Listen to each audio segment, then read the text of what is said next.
Coach, thank you for joining us on the call today. If you would just let us know how your preseason preparations have gone as you get ready for the season opener against Rice on Saturday, please. Yes, sir. Thanks for having me. I appreciate it. Everything's going well.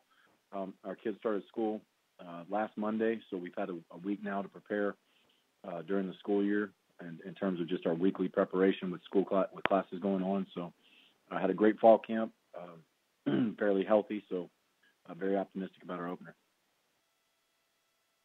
We'll take questions for Coach Applewhite, please. Star 1 on your telephone keypad will put you in the queue. The operator will introduce you.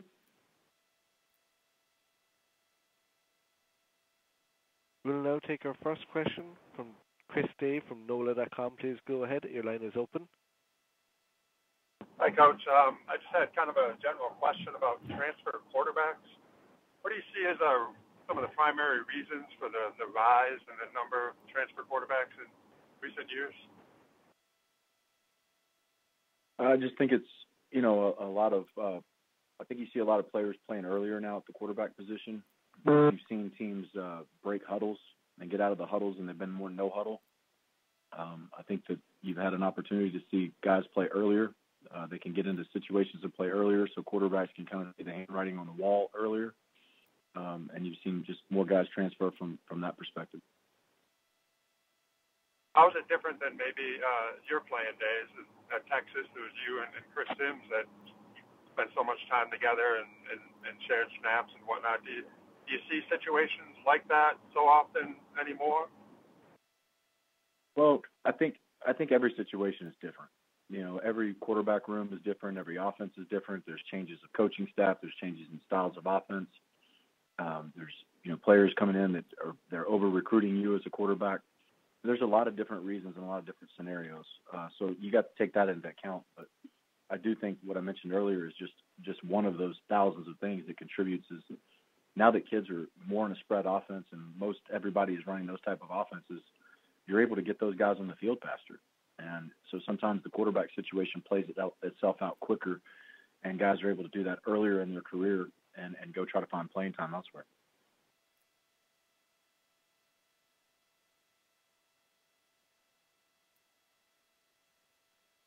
And any further questions for Coach Applewhite, please star 1 on your telephone keypad, if so.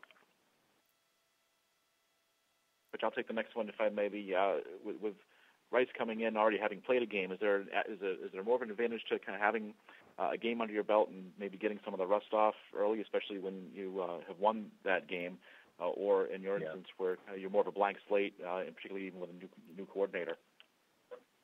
No, I think there's give and take to that. If you're asking me, got to have an answer, I'd rather have played a game than not have played a game. But at the same time, there's kind of the unknown because you haven't played. There is the benefit of seeing their 2018 players with their 2018 staff together, and so you have a little bit more of an idea of who they are offensively and defensively. But at the end of the day, getting out there and competing in a 60-minute game is really the ultimate advantage. So we have to work hard to simulate those things in practice and give ourselves the best opportunity to win. Great. Thank you. We can move on to the next question, please. Yes, sir. We will now take our next question from Mark Nadusi from Philadelphia Inquirer and Daily News. Please go ahead. Your line is open. Hey, Coach. Just want to get an update on your quarterback situation. Will King be starting? And also, how's Dormady doing? Yes, De'Aaron King will be starting. And what was your second question? Your other quarterback. I hope I pronounced his name right. Dormady, is it? Yes. Quentin Dormady. He's done very well. He came in June and has done an outstanding job of learning what we need to do offensively, and has really taken on, especially the second half of fall camp. It's been good to watch him settle in and get better daily. It must give you a pretty good feeling that you have a couple. It sounds like you have pretty good depth in at that position. Not as much as you'd like. We have a true freshman, Clayton Toon, who I think is going to be an outstanding player. That was part of the reason to bring Quentin in, is so if we needed to redshirt Clayton, we could. But Quentin's done outstanding behind De'Aaron and is continuing to improve. And then you have the ability to put Bryson Smith at quarterback, who's played nothing but quarterback during his redshirt year. So you have four guys there.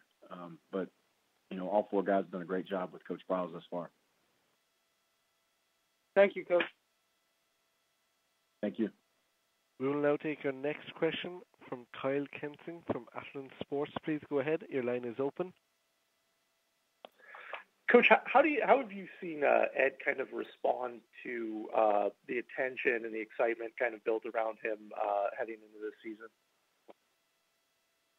He's been the same. He not much phases Ed. He's going to be himself every day. So I'm just proud to see him continue to be the same guy. And having a guy like him who can have such a huge impact, what kind of foundation does that give your team to build around? Maybe not just on defense, but even on the offense to a certain extent.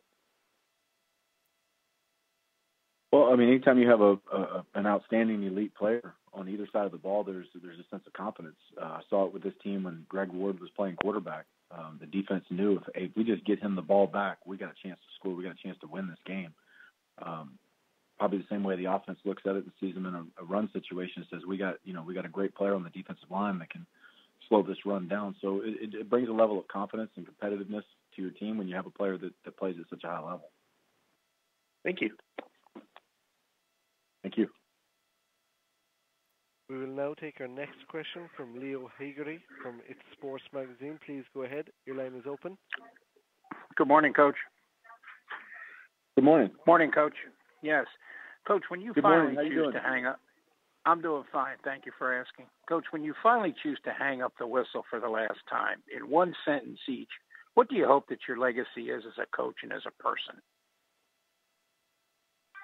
The legacy is that we won in the classroom, we won off the field, and we won on. And that's what I tell the guys every day. I want to be a champion on the field, a champion in the classroom, and a champion off the field. And that's our job, to serve you and teach you those things. And that's Thank all you, I Coach. want, as someone that. Yes, sir. All right. Thank you, Coach. Good luck this season. Thank you. Appreciate it. Coach, we thank you for your time today. Look forward to talking to you again next Monday.